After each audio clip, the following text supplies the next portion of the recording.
श्यामपुर में औरतों के लिए सिर्फ एक ही दर्जी की दुकान थी। उसका मालिक राजू बहुत ही बदमाश किस्म का आदमी था। जब उसकी दुकान में कोई औरत या लड़की ग्राहक आती तो वो किसी न किसी बहाने से उन्हें गलत तरीके से छूने की कोशिश करता। अरे क्या भाभी जी, आप जो ये सूट लेकर आई हैं ये तो थोड़ी पुरानी है ना, और आप कह रही हैं कि इसी नाप का सूट बना दो। ऐसे थोड़ी होता है। देखिए, इतने महीनों में आपकी कमर या आपका साइज कुछ तो बड़ा होगा। अगर मैं पुरानी नाप से ही ये वाली सूट बना दूंगा तो फिर फिटिंग सही नहीं होगी ना। अच्छा ठीक है, फिर ले लो नाप। महिला के इतना कहने पर ही राजू की आंखों में चमक आ जाती। अपने गले में पड़े इंच टेप से वो नाप लेने लगता है। हाँ भाभी जी, जरा सा सामने आइए। हाँ हाँ हाँ, ठीक है ठीक है, जरा कमर की नाप ले लूं। उसके बाद तो वो लगभग आधे घंटे नाप लेने में ही लगा देता। और अगर कोई उससे कहता कि अरे राजू मास्टर जी, कितनी देर से नाप ले रहे हो, शाम तक नाप ही लोगे क्या? देखिए भाभी जी, मेरा नाम है राजू मास्टर। मैं अपने काम से कोई समझौता नहीं करता। हाँ, ठीक से नाप लूंगा तभी तो मस्त सूट बना पाऊंगा ना। अब उसकी इस बात पर कोई क्या ही उसे बोलता। बहरहाल औरत के जाने के बाद वो उस औरत के ख्याल में खो जाता। और क्या मस्त फिगर थी भाभी जी की। ओहो, इसके आगे तो सारी हीरोइनें फेल हैं यार। वाह ऊपर वाले, क्या किस्मत बनाई है तुमने मेरी। जरूर मैंने पिछले जन्म में कोई अच्छे कर्म किए होंगे जो आपने मुझे दर्जी बनाया। हे भगवान, बस एक ही प्रार्थना है कि अगले जन्म मोहे दर्जी ही कीजिए, ताकि मैं अलग अलग और खूबसूरत औरतों के नाप ले सकूं। राजू टेलर अपने काम की आड़ में औरतों के साथ छेड़छाड़ किया करता था। अब उसका प्रोफेशन ही ऐसा था कि लोगों को ज्यादा कुछ पता नहीं लगता। श्यामपुर में ही विनीता नाम की एक रिटायर्ड टीचर अपनी बेटी सिमी और बेटे विकास के साथ रहा करती थी। विकास की अभी कुछ दिनों पहले ही शर्मिला नाम की लड़की से शादी हुई थी। शर्मिला बहुत ही भोली लड़की थी। एक बार की बात है, सुबह का समय था। शर्मिला माथे पर घूंघट लिए अपनी सास के पास चाय लेकर गई। ये लीजिए माँ जी, आपकी चाय अदरक वाली। ये कहकर उसने चाय अपनी सास को दी। विनीता ने चाय ले ली तो शर्मिला वहाँ से जाने लगी। बहू, एक मिनट रुको, मुझे तुमसे कुछ बात करनी है। मुझसे कोई बात हो गई क्या माँ जी? अब चाय तो ठीक है ना? अरे तू इतना डरती क्यों है? मैं तेरी सास हूँ, कोई राक्षस थोड़ी ही हूँ जो तुझे खा जाऊंगी। और जहाँ तक रही चाय की बात, तो वो तो मैंने अभी तक पी ही नहीं है। ये कहकर उसने चाय की प्याली उठाई और चाय पीने लगी। चाय पीते ही, वाह बहुत ही अच्छी चाय है, बिल्कुल तुम्हारे जैसी। अरे बहू, तुम खड़ी क्यों हो? तुम्हें कहा है ना मैंने बैठने के लिए, बैठो। अब जी माँ जी, कहिए आप मुझसे क्या बातें करना चाहती थी? तब शर्मिला की सास ने उससे कहा, शर्मिला बहू, तेरी शादी को लगभग 1.5 महीने हो गए। तू कब तक ये साड़ी और घूंघट में रहेगी? मैं समझी नहीं माँ जी। बहू, अब हमारी पीढ़ी की तो तुम हो नहीं कि घूंघट और साड़ी में ही हमेशा रहो। तुम आज की पीढ़ी हो, तुम सलवार सूट पहन सकती हो घर में। मैं कुछ नहीं बोलूंगी तुमको। पर माँ जी, मैं तो सलवार सूट लेकर आई ही नहीं। मुझे लगा कि शादी के बाद साड़ी में ही रहना होगा। भला ऐसा भी होता है क्या? उसके बाद विनीता ने अपनी बेटी सिमी को आवाज लगाई, सिमी सिमी। सिमी उस समय कॉलेज जाने के लिए तैयार हो रही थी। माँ की पुकार सुनकर वो बाहर आई। हाँ मम्मी, क्या कह रही हो? कहीं जा रही हो क्या? क्या मम्मी, इस समय मैं कॉलेज जाती हूँ ना। पर आज तो संडे है ना, विनीता ने कैलेंडर की ओर देखते हुए कहा।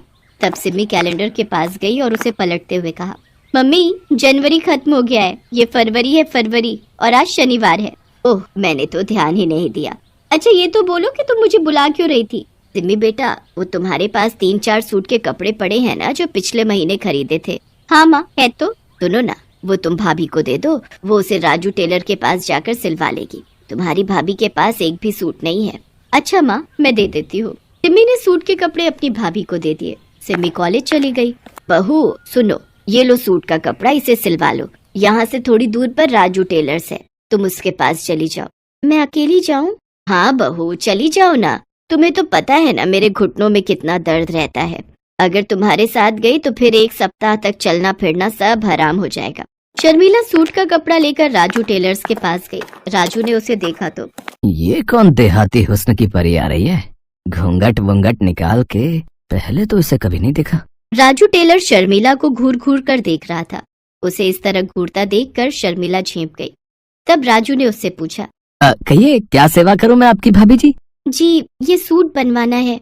हाँ हाँ, बना देंगे बना देंगे। वैसे कैसा बनवाना है, पटियाला या नॉर्मल? पटियाला। अरे पटियाला नहीं पता आपको? आजकल वो स्टाइल बहुत चलता है।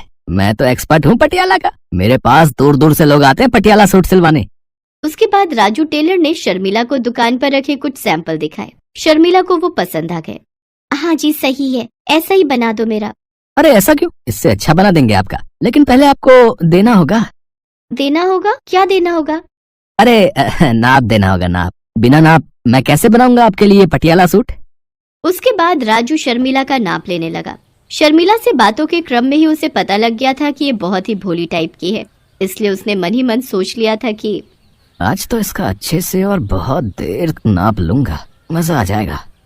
नाप लेने के क्रम में राजू बार बार शर्मिला को छू रहा था, और वो छूना नॉर्मल छूना तो नहीं था। ये बात शर्मिला को भी समझ आने लगी थी। भाई साहब, ये आप क्या कर रहे हैं? इस तरह से कौन नाप लेता है? चलिए हटिए, दूर हटिए। अरे क्या हो गया भाभी जी, क्यों गुस्सा हो रही हैं आप? गुस्सा नहीं हो तो क्या करूं? आप ये किस तरह से और कितनी देर से नाप ले रहे हैं?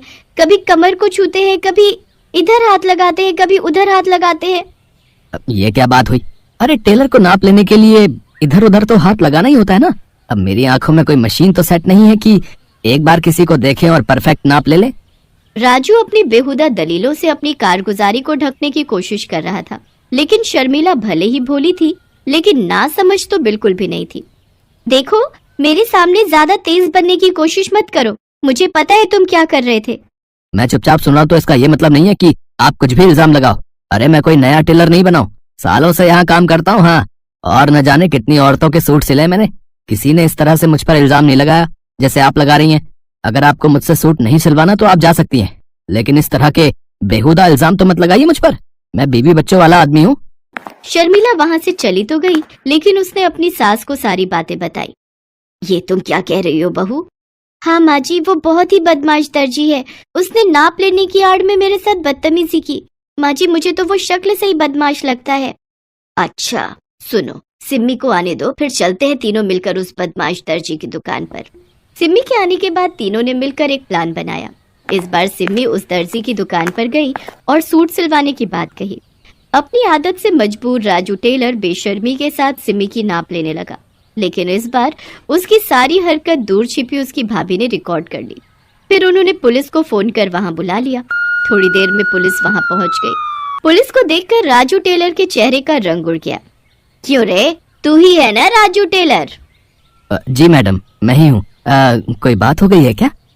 उसकी इस बात पर इंस्पेक्टर शशिकला ने उसे एक जोरदार तमाचा मारा और विनीता और शर्मिला द्वारा रिकॉर्ड किया वीडियो दिखाया। बेशर्म, यही करता है तू दुकान में अपनी? औरतों को क्या समझ रखा है तूने? चल तू थाने चल, इतने डंडे तुझे मारूंगी, इतने डंडे तुझे मारूंगी कि तेरी सारी बेशर्मी निकल जाएगी। इंस्पेक्टर शशिकला ने राजू टेलर को जेल भेज दिया। उस पर मुकदमा चला और उसे 5 साल की सजा हुई। विनीता की बहू शर्मिला भले ही भोली थी, लेकिन उसने गलत के खिलाफ आवाज उठाई। वो चुप नहीं रही। दोस्तों, आप सभी भी गलत के खिलाफ आवाज उठाइए, गलत से लड़िए, चुप नहीं बैठिए। नमस्ते दर्शकों, मेरे वीडियो को लाइक कीजिए, चैनल को सब्सक्राइब कीजिए और बेल आइकन को प्रेस कर दीजिए और बने रहिए हमारे साथ रोमांचक वर्ल्ड में। तो दोबारा मिलते हैं नई स्टोरी के साथ, तब तक अपना बहुत ध्यान रखिएगा। धन्यवाद।